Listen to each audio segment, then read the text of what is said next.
Vsaka zvezda na nebu zamiži, ta luna prikima, se zasmeji. Pogasili smo vse luči, da naša Iva lahko zaspi. Vsaka zvezda na nebu zamiži, ta luna prikima, se zasmeji. Pogasili smo vse luči, da naša Iva lahko zaspi. Pa naj zaspi, naj skrije svoje trudne oči, pa naj zaspi, da se malo srce umiri in naj sanja le o lepih stvarih, ko sonce zbudijo na ustih bo smeh. Vsaka zvezda na nebu zamiži, Evin kužek zalaja, se poslovi. V kraljestvo škratov, sanj in vil jo nese sila nevidnih kril. In že leti daleč proč od tega sveta, od tega, kar ne razume in kar ne pozna, saj jo čaka svet drugačen od sanj. Kako naj svarim jo, kaj rečem ji v bran? Boj se ljudi, ki ne znajo jokati, ne gledajo v oči in ne znajo stisniti dlan. Boj se množic, ko mahajo s pestmi, šoferjev s klobuki, nabitih na volan.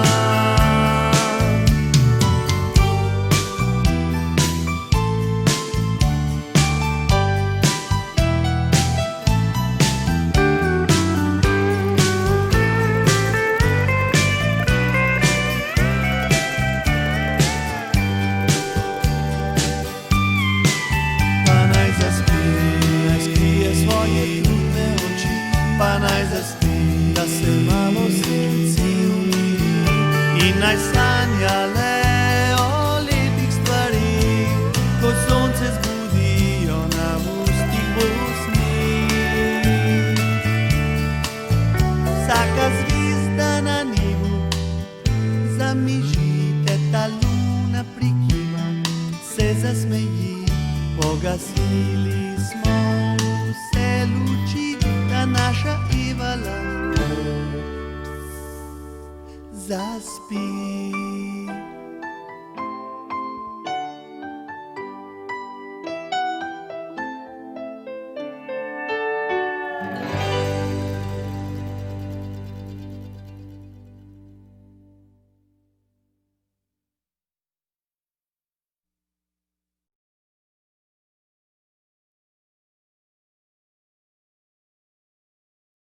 Trideset let nazaj so bili tako imenovani dobri stari časi.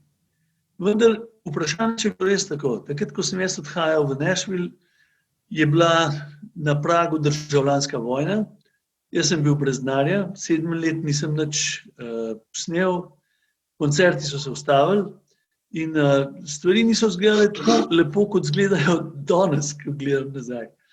Namreč, ko sem si v banki izposodil pod narekovaji $20,000, prišparanega sem mu nekaj čez $10,000,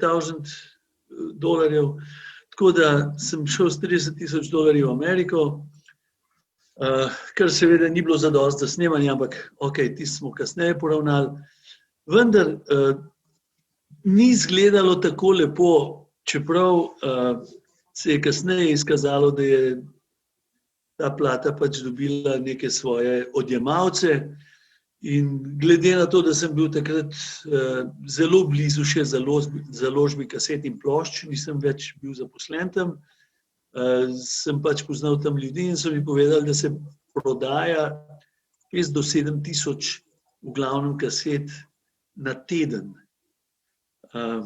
Takrat so bili, mislim, da je bil to zadnji vzdih dobrih starih časov za gramofonsko industrijo in za nosilce zvoka. In pravzaprav je to edina moja plošča, ki je šla na kaseti, na vinilni plati in pa na CD-ju. To se pravi, to je bil moj prvi CD in zadnja vinilka. Za menoj so pač rezultati te prodaje ravno tale, ki sem se ji umaknil zdaj, je diamantna plošča in so mi jo podelili dobro leto pa pol potem, ko je bila izdana. Tega pač ne bo nikoli več. Seveda sem bil ponosen na stvari, ki so se dogajale, ampak dvomim, da sem bil pa tako zelo ponosen, ker ni bilo časa za to, ker je bilo treba. Takrat v 3 letih sva z mojim prijateljem Zdravcem, ki je v ozvočenju naredila več kot 200 koncertov in zaključila sva z pohodom v Argentino leta 1993. Vmes seveda sem odšel v Ameriko nazaj, v Nashville posnet Underground Cowboy, vendar, kakor je bilo ob prvem obisku vse teklo po maslu, mislim, se je tukaj vse zabremzalo in stvari so se obrnile drugače, tako da sem dobil grenek priokus, ker sem prišel domov nad temi snemanji. Nisem nekaj bil navdušen nad tem, kar sem prinesel, izšlo je na kaseti Underground Cowboy, katera pa je, mislim, da se je prodala 8-9 tisoč nekaj takega, ampak bolj na krilih hiti počasi, kot pa da bi se katera od teh pesmi resnično prijela. Bilo je zelo handy ali pa primerno in priročno, da smo imeli nekaj prevodov, tako da recimo smo Uspanko za Evo, potem jo je posnela Jam Cook v tem prevodu in pa seveda bistveno lepši izvedbi in bolj moderni izvedbi 16 let kasneje, 2006. Ampak izhodišče je tu, Nashville. Tukaj imamo eminenten izbor naših sodelavcev. Mislim, da je to prva glasbena digitalna novinarska konferenca, rečemo ji tako, in zahvaljujem se avtorjem tega, da so nam to omogočili. Z nami je Iztok Novak Easy, Martin Žvelc, Jernej Vene in Mimi Inhof. Draga druščina, pozdravljeni. Dobar dan, Andrej. Živjo. Lep pozdrav. Živ. Zdaj, Martin Žvelc je bil tisti, ki je naredil mastering te nove izdaje plošče, ki je tukaj. Evo, ker v njo je tudi inkorporiran Underground Cowboy. Martin, kakšen digitalni zapis si dobil in kakšnega si dal? Dobil sem tak, kot je bil takrat na voljo. Ti si mi prinesel eno CD-jko, doma narejeno, seveda, ne vem, verjetno je bilo v Ameriki. Ja, v studiu, oni so jo naredili tam, pač doma. Okay. Ko sem pač dobil v roke, sem vedel, da je treba malo zadevo osvežiti, predvsem malo predelati v tem smislu bolj sodobnega zvoka, tudi nivojsko in vse ostalo, čeprav ne želim pokvariti tega dobrega dinamičnega zvoka takratnih analognih posnetkov. Zaradi tega sem poskušal to ohraniti. Tiste prejšnje, ki so bile že izdane na CD, ki so majčkeno refreshane ali pa osvežene, te so bile pa majčkeno bolj, sem mogel poseči vanje, to zaradi tega, ker mislim, da so bili vsi ti angleški oziroma v angleški verziji komadi zmiksani malo bolj na hiter, ne, zaradi tega ampak sem imel pa dobro izhodišče, tako da osnovni parametri so bili fajn in na koncu mislim, da zadeva zelo lepo zveni. Ja, zdaj na teh angleških posnetkih je pravzaprav več Jerry Douglasa, kot pa na slovenskih. On je zvezda na dobro kitari in pa lap steel gitar in lastnik vseh mogočih nagrad, ki jih lahko dobiš. Jernej Vene, koliko ti poznaš Jerryja? Ja, pravzaprav vem, da je studijski glasbenik, pa da ima tudi bogato solo kariero.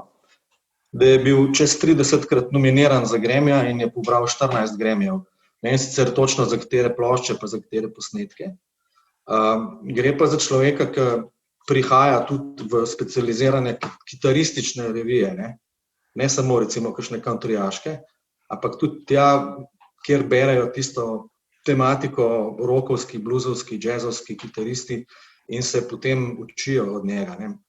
Mislim, da ima tudi feljtone oziroma podlistke, kolumne vsak mesec in pač je izobraževal tudi na tem področju. Ja, to je se pravi, kot rečete, gitarist. Tako nekako, ja. Lahko jaz nekaj vprašam, kako si pa prišel do njega? Jaz sem bil takrat v popolnoma drugih vodah, pa teh zgodb ne poznam. Veš kaj, jaz ne bi do nikogar prišel, če ne bi prišel do teh ljudi, ki ključna figura tle je Steve Popovič. Steve Popovič je najbolj uspešen ameriški biznismen na področju gramofonske industrije, ki prihaja z koreninami na Balkanu.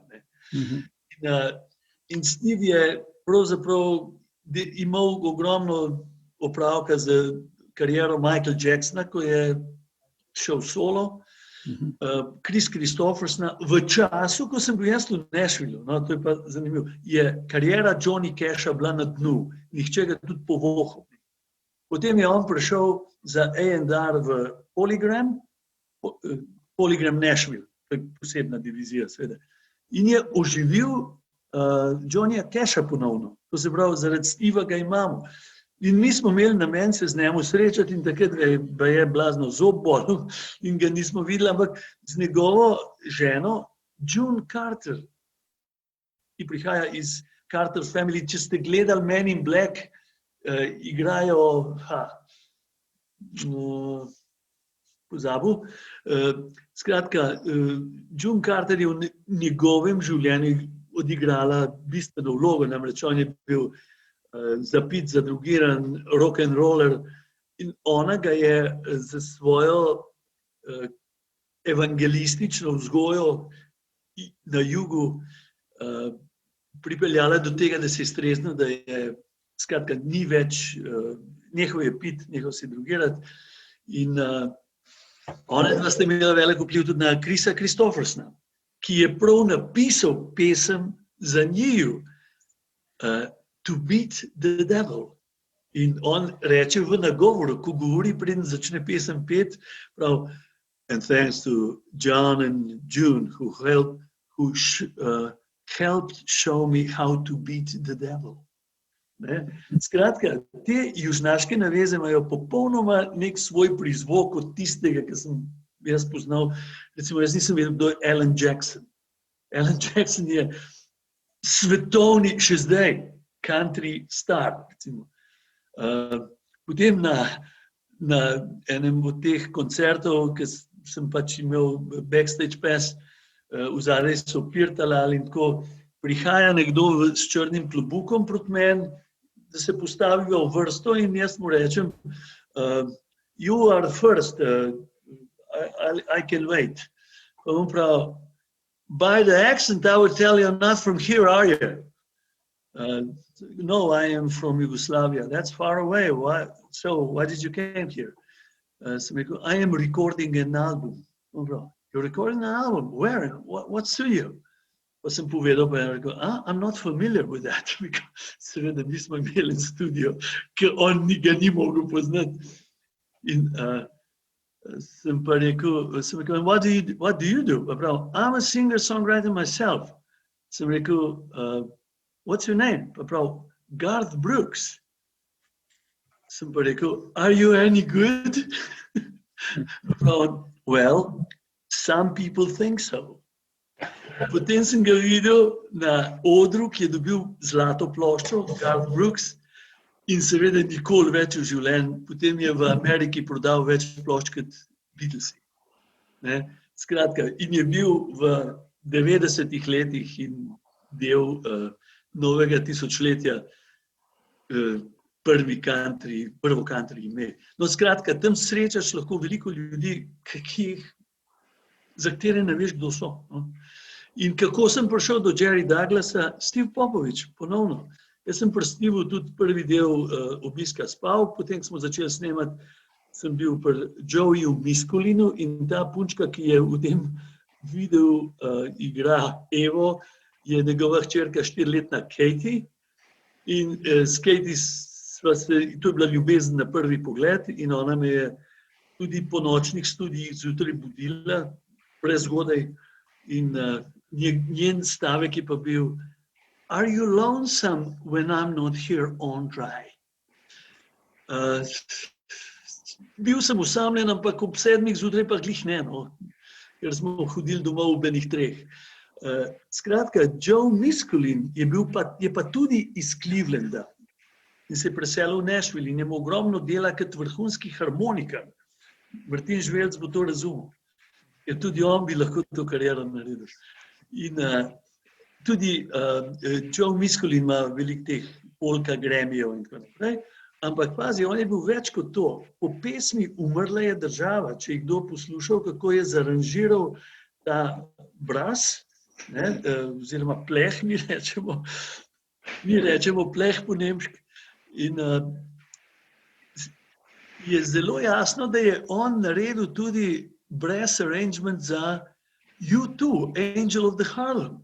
To je Joe Miskulin priredba. Tako da tam se valja teh ljudi, ki so talenti pač v svojih vodah, v svojih resorjih. Povedal mi tudi zanimive zgodbe o tem, kako so snemali za Shania Twain, to sva z Mimijem obdelala zadnjič. Pravzaprav, če prideš v en tak bazen, si znani ljudje hodijo od povsod, iz vsakih urad pridejo ven. In zveš zgodbe, ki morebiti je za zdajle premalo časa, ampak tako je. Jerry Douglas je prišel skozi moja vrata zato, ker ga poznaš. Razumem, hvala. Ja. Mimi, kako so reagirali ti hotshoterji amerikanski na to, da je prišel nekdo z Jugoslavije in prosil, če oni lahko snemajo tvoje komade? Zdaj, v resnici, jaz nisem bil s temi v stiku. To se pravi, moj stik sta bila Steve Popovich pa Joe Miskulin. Joe Miskulin je Slovenec po rodu, ne? Iz Velikih Hraš. Zdaj so samo še Hraše, ker niso več velike. To je blizu Smlednika. Ne? In njegov stari oče je prišel sem. In on je takrat pa tudi iskal malo mesto pod soncem v Nashvillu in mu je bil tudi Steve velika iztočnica, da je dobil dosti svojih ljudi, ampak te ljudje, to so studijski mački, ki jih je on nabral skupaj. In midva sva potem en teden delala v njegovi sobi za klavirjem in jaz na kitari, kaj bi kje postavili, predvsem je važen, preden začel snemati. Brzina, to se pravi beats per minute, koliko hiter je lahko komad, da prideš z besedami skozi. Drugo je harmonizacija, tretje je, kaj paše zraven, in četrto besedila. On si je zapisal, kaj napisal, kako emocionalno reagirati. Potem studijski muskontarji nimajo, zdaj če rečemo charts, mi rečemo note, ampak oni bolj zapisi. Ne? Zdaj tako, v Angliji imajo, rečemo, začnejo z C, potem greš v F, rečemo, da je C osnovna harmonija, potem je dominanta, subdominanta in tam je C, F, G, recimo, če te osnovne stvari. Ampak oni pa napišejo 1, 2, pa 3 so to. Ne? Zakaj? Ker če se spremeni harmonija, da rečemo, C prenizek gremo v D, se pri njih nič ne spremeni. Je vrstni red še vedno isti. Zapravo, da so te neke studijske tehnike so malo drugačne. Jaz nekako nisem bil najbolj prepričan v svoje vokale in sem skozi tišal moj vokal dol. In prav, Joe, da sem prvi pevc, ki sebe ne sliši preveč rad, prav, ponavadi se vsi tiščijo gor in ti se dol tišiš. Je rekel, vokal mora priti ven. Jaz sem producent in jaz vem, koliko vokala mora biti. Ne, tako. No in kako so pa oni to, veš, v resnici se ti ne družiš z njimi veliko. Ne. Tudi ta Jerry Douglas, ne greš na pier, se malo pogovarjaš, kakšne storitev vprašaš, ampak to je to. Potem smo imeli tega kitarista Marka Howarda, ki je blazno veliko dela naredil na kitarah. To morate vedeti, da je bilo to 15 komadov v resnici. Ne. Se pravi, 10 za Hiti počasi, pa 5 za Underground Cowboy. In je, sem rekel, ampak ta Mark Howard je pa res fajn, sem rekel, enkrat Joe, mislim, vse lahko odšpila, nič mu ni težko ponoviti. Ampak če rečeš, če bi stereo posnel kitari, da bi 2-krat snemal, pa tako, prav, on bo 4-krat snemal, pa je pa Joe rekel, da se Mark tudi prebija na kitarskem področju kot kitarist in je rekel, so we got a lot of Mark for not so much money. Zelo pomembna prvina snemanja. Ok. Hvala. Mimi Inghoff. Hej, a se me sliš? Zelo dobro. Pa lepo frizurco imaš. Bravo. Zate. A si se ostrigel? Štimam, ko nahodim ven, se zate zrihtam. Ok, zdaj, prej smo omenili, da gre za verjetno zadnjo ploščo, ki je, mislim, ziher gre za zadnjo ploščo, ki se je prodala v tej neki famozni številki. Pa me zanima, je treba za dobro in komercialno uspešno ploščo biti v pravem času na pravem mestu, ali je dovolj, da je že bi bil album všečen, kvaliteten, pa bi vseeno najdel nekako pot do svojega poslušalstva, ali se je to nekako tudi zložilo s tem, da se je pač razpadala Juga, pa je bil album z nekega zahoda, o katerem smo sanjali, pa je bila država, pa... Mislim, da prvo, prava stvar na pravem mestu, v pravem času, ampak je mogla biti tudi stvar v redu, veš? Absolutno. Tako da, predvsem je bil zvok drugačen, ker šifrarjeve pesmi so pač šifrarjeve pesmi, mislim, so pač take, kot so. To mi je tudi rekel en prijatelj, pa prav, sem rekel, sem posnel nov album, če te zanima, pa sem dal takole, pa prav, ja, se vemo kaj, tekste bomo poslušali, pa neka pesnica bo pa tako naprej, pa začne ta, poglej ga na jutro, pa prav, čak, pušče malo. Skratka, pritegnil ga je zvok. Zvok je bil tisti, ki je bil drugačen. Mi nismo imeli country zvoka v resnici. Mislim, da so sem hodili pedal steel kitaristi, če recimo, da je to najbolj tipičen instrument. No, vidiš, kdo ima kuža? Moj tlele zadaj. To je dobro. Mačko je srečo, so prišel. Kaj lahko nekdo poštela? Je že v redu, ne v redu. In je ta, mislim, da so iz Anglije dobili nekega pedal steel kitarista in so imeli, strune so pele nekdo, ki je imel me Borat, pa Ditka Haberla. Se kdo spomne tega komada? Seveda. Vse, ne? Ja. To je bil edini približek countryju, ki smo ga mi do takrat poznali. Ne? In to z orkestrom, pa s pedal steelom, pa neka viža lepa in tako naprej, ampak to je bilo še zmeraj slovenska popevka. Ne? Dočim mislim, da ta country je bil bistveno drugačen, da se to nekaj drugega dogaja. Čeprav moram celo priznati, da mi je bilo pol malo žal, zakaj nisem več komadov napisal, ki bi bili bolj country. Namreč meni je zmanjkalo komadov. Verjetno, veste, zato sem Zagorske zvonove posnel, zato sem posnel Bom splezal na češnjo, ki je koroška ljudska pesem. Sem jo pa znal zato, ker je bila moji mami všeč. Ker moji mami je bil všeč refren, ki vam prav. Pa bom kelnerce ljubil, pa bom kuharce imel, pa bom zmeraj pocukrane znavce imel. In meni se je to tudi fajn zdelo, ker to je bila ena redkih slovenskih ljudskih pesmi, ki je bila pozitivna. Pozitivna je bila Vasovalc, pa tale, recimo, drugače smo bolj jokali. In zato sem to posnel mamino, tako rekoč, Zagorske zvonove, pa cover smo naredili, 18 Wheels and Dozen Roses. To je pa pela Kathy Matija, ki je takrat, ki jo je Steve Popovič podpisal za Polygram Nashville.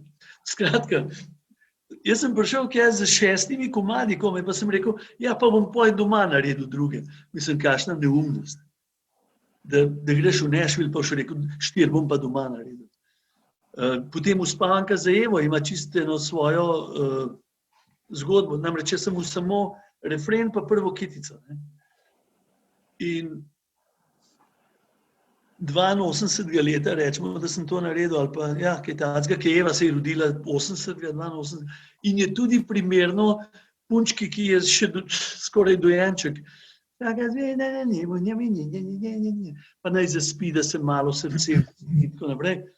Ampak 9 let kasneje je bila ona stara skoraj 10, čeprav ona je bila 10 let stara takrat. Je pa to že drugačna deklica. In sem poklical domov in se mi Eva oglasi. In sem rekel, Evi, kako skaj pa prav? Veš, oči, s Čempkom, to je bil naš kuža takrat, sva šla v Gmajno, v gost, in je bil toliko priden, me je toliko pomagal, je delal skozi tunelčke, to se pravi, da je med nogami šel sem pa kaj. Skratka, ona je bila, to je bil njen kuža, ne? Eva, hvala. Vsaka zvezda na nebu zamiži, Evin kužek zalaja, se poslovi in se je odmašil in je stekl do konca. V enem dnevu je bila Eva končana. Ampak 8 let jo pa nisem mogel dokončati. Tako da, skratka, ker sem prišel 6 komadi, mogel sem jih pa, mislim, pol sem videl, kakšna neumnost bi bila, če bi še računal na to, da bom pol doma nek snimal. To je ta zgodba. V pravem času, na pravem mestu, s pravo stvarjo očitno. No. Tudi s komadom Umrla je država, na nek način moška intuicija, bi človek rekel, ne? Veš pa, to je bilo napisano že 88. leta, takrat, ko se je to še dogajalo, tako da sem imel malo težav na koncertih. In enkrat je bila ena proslava in v prvi vrsti so bili člani Zveze borcev in ko sem to pel, so ostali in so šli iz protesta. V Mariboru sta mi pristopila 2 policaja in šifra, odkot vam pa ta pesem, kdo je pa to napisal. Potem je pa pristopil en možakar v civilu, z njima nekaj podebatiral in sta šla. Tako da nič ni bilo groznega, ampak mislim, da je bilo glih je šlo skozi, no. Ni bilo pa, seveda, zato tudi nekako imamo to, da mnogim ljudem takrat ob začetku, ob nastanku ta pesem ni bila všeč, kasneje so jo isti razglasili za preroško. To se dogaja. V pravem času, na pravem mestu mimi. Je pa res, da je bilo pa to obdobje trganja od Jugoslavije in ko sva z Samo Podobnik je šel z menoj potem drugič, ko sem šel v Nashville. On je kamerman. In tako da sva imela ene posnetke, tudi Evo, to je on posnel. Samo nisva mogla iz Ljubljane leteti več takrat, to je bilo aprila 91, z vlakom v Zagreb in potem smo v Zagrebu čakala, mislim, da sva enkrat celo prespala, potem pa smo iz Zagreba odleteli ven. No. To je bilo. In na televiziji v Nashvilleu smo gledali, kaj se dogaja v Jugoslaviji. Mislim. Tako da, Sem še pred vojno prišel domov in takrat smo imeli že neko promocijo tik preden je NOB napadla Slovenijo.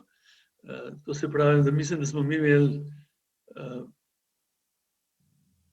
promocijo nekje 20. junija, tam 25. 26. se je začel, oziroma napad je bil 30. junija. In zdaj moram še to zgodbo povedati, ki jo redko povem, ampak moja žena, Mari, mi je večkrat po vselitvi v hišo, nad čemer sem bil navdušen, tako malo rekla, veš, Andrej, za tole hišo si naredil, ampak najmanj 4 si pa zapil, pa zasral, pa zagonil okoli, ker je bilo v tistem času imela tudi malo prav, ker so bili drugačni časi, no, bom tako rekel. In potem je pa bil oznanjen napad 30. junija na Martinov rojstni dan. Martin je bil na ta dan star 12 let, da so se letala dvignila v Bihaću in da grejo bombardirati Slovenijo. To je objavil, glej ga, no, Jelko Kacin. In takrat sem rekel, Mari, poglej, samo eno bajto lahko stolčejo, 4 so pa na varnem. Tako da, to se je zgodilo. Eva je pa rekla, Martin, kakšen srečko si, za rojsten dan boš dobil bombni napad. Otroci so to malo drugače gledali, ampak toliko o tem, da je tisti čas pravzaprav ni bil tako enostaven, kot ga danes gledamo nanj.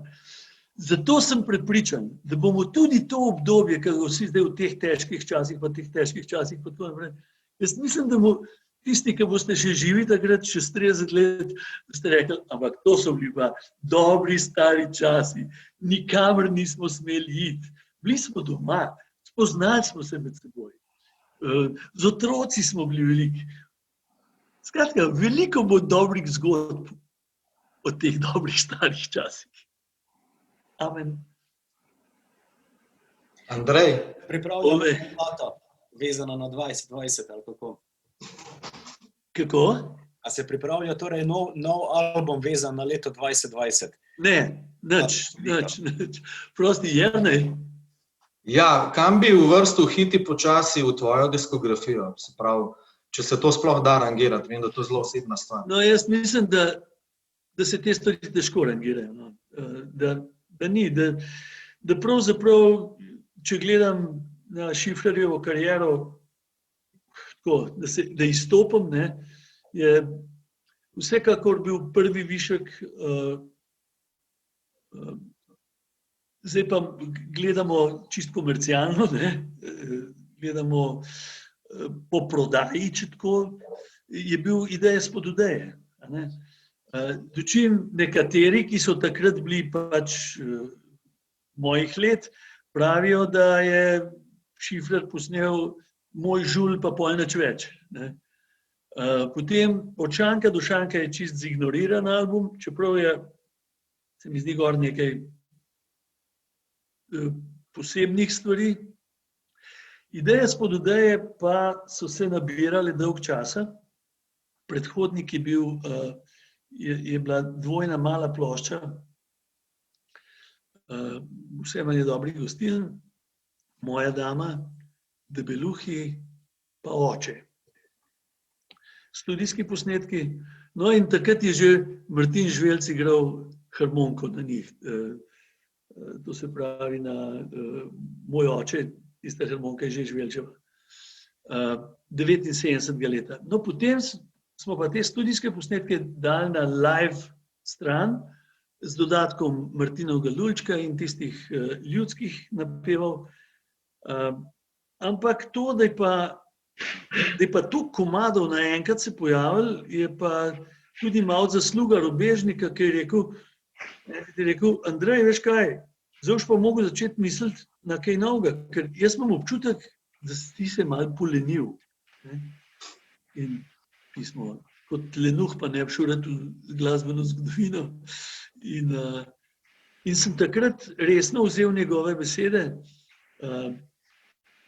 in je začel se kar dobro dogajati. Potem je pa nekako soupadal spet, mislim, že toliko sem rekel, da Steve Popovič, da se je preselil iz Clevelanda v Nashville, je soupadal s tem, da sem jaz hotel priti v Nashville. Tukaj je pa soupadal to, da je Dave Cook bil z Cliff Richardom na ameriški turneji, z tem bendom, ki je še popolnoma svež po 50 koncertih, so domov prišli, zamenjali kovčke, pa šli v Ljubljano snemati. In to je bila tako utečena ekipa, da pravzaprav tudi pogledati se jim ni bilo treba, pa so vedeli, kaj kdo hoče. Z njimi so imeli asa, Mark Jenner je bil kitarist, ki je, to bo vas fantje zanimalo, ker ste tudi sami, vas zanima malo več. On je popravljal, recimo Pink Floyd so posneli za BBC koncert, The Who so posneli za BBC koncert, pa zdaj jaz te dva se spomnim. In potem so Dave Gilmour je fušal, Pete Townshend tudi ni ujel nekje to. In potem, ko so šli track skozi, so rekli, bomo poklicali Marta Jennerja, pa je tam, ko so oni zasrali, on fletno špilal tist. Seveda je imel pa blazno naštudirane zvoke, on je imel škatlic pred sabo že takrat. In ko mi je rekel za komad, Andrej, kakšen sound bi imel ti na tem komadu? Podajam roke, je gor komad. Sem rekel, veš, da sem res mislil, da What is Life, George Harrison, nekaj v tem smislu. Prav, ni problem, sam povej, pa smo imeli ta sound. Ne, veš. To se pravi, on je bil prav narejen za to. Zdaj pa, da se vrnem k vprašanju. En višek je bil definitivno Ideje spod odeje, drugi je bil Kiti počasi, tretji je bil Obdobje pesmi za prijatelje. Kdo je zdaj boljši ali ne boljši, ne vem, ampak recimo mislim, da do takih viškov v karieri Andreja Šifrerja več ne bo prišlo, ampak jaz sem pisal pesmi prej, preden so me ljudje poznali. Potem sem jih pisal v času, ko so ga poznali Andreja Šifrerja in jih bom sigurno tudi, ko ga ne bojo več poznali. Zato, ker je to postala osebna nuja, nekaj, kar ne moreš reči, jaz se pa ne grem več. To prihaja, ostaja, to je nekaj, ker če ne pride iz tebe ven, začne noter gniti, to pa ni dobro. Hvala. Evo, dragi moji, jaz mislim, da se bližamo že koncu našega druženja. A bi našo drago Saro povabil, da zaključi zadevo? Kaj bi te še vprašal, Andrej? Zadnjič sva se pogovarjala pa danes si omenjal posnetke iz Nashvilla, ki so še na trakovih, se pravi na beta kaseti. In da nekaj razmišljaš o tem, da bi to zdigitaliziral. A je to realen projekt, da se naredi kak dokumentarec za mogoče za televizijo ali za YouTube kanal, se pravi, da se to digitalizira in pol spravi v neko formo 30 minut ali 60 minut? Jaz mislim, da je to zelo umestno, da to verjetno bo, vendar smo zdaj v fazi, kasete imamo pri nekemu gospodu, ki naj bi to, govorimo seveda o videokasetah, za ostalim to povem. In ja, jaz mislim, ne vem pa, katera televizija bi bila za to lahko zainteresirana. Namreč zadnjič me je ena novinarka vprašala v zvezi s tem, če bi imela intervju, sem rekel, ja, ampak bi bilo fajn, da bi se pogovarjala o glasbi. Ne? Je pa ona rekla, ja, ampak se glasba nobenega več ne zanima, mene bolj zanima, da bi se bova pogovarjala druge stvari. Ne? Zato sem danes vesel, da smo se pogovarjali o muziki. In bomo videli tudi, kako bo televizija zainteresirana. Tudi ti si ugotovil, da se verjetno glasbeni članki zdaj manj klikajo, kot so se včasih. Recimo, ne. Ti boš vedel, ker si predstavnik digitalnega medija. Ne. Skratka, ne vem, koliko je to zainteresirano, v vsakem primeru bi pa rad videl, da bi nekaj sestavili. Iz materijala, ki ga bomo dobili, pa bomo videli, kakšen bo. Ne. Jaz sem pozabil, kaj bo. Sara? Vprašanje za te, verjetno ti delaš na nacionalki, ne? A bi to Kdo? upošteval, na primer, če, ne Andrej, Jernej, pardon. Ja. A veš, če pride nekdo z takim dokumentarcem, verjetno se to lahko umesti v TV program, ker v Nočnih uricah, ali ne, ali kako to gre, ne vem. Ja, jaz delam na radiju, tako da to je treba vprašati nekoga, ki je na TV-ju, najboljš gospoda Vardjana, pa bomo videli. Ja, sej, Hollywood pa radio sta zelo različna, čeprav jih sam loči ena potka. Ne. Ja. Dobro je. Ok, zdaj vas pa jaz pozdravim, rečem najlepša hvala, ker ste bili z nami. Mi bomo tole zadevo smo posneli, tako da jo bomo tudi shranili, vam jo poslali tudi drugim novinarjem, kolegom, če bojo kakšno novičko zadevico vam pobrali. Hvala za družbo, pa upam, da se kmalu spet vidimo, mogoče v živo. Andrej, še kaj rečemo? Ja, da ponavadi ob takih priložnostih se nekaj popije pa poje.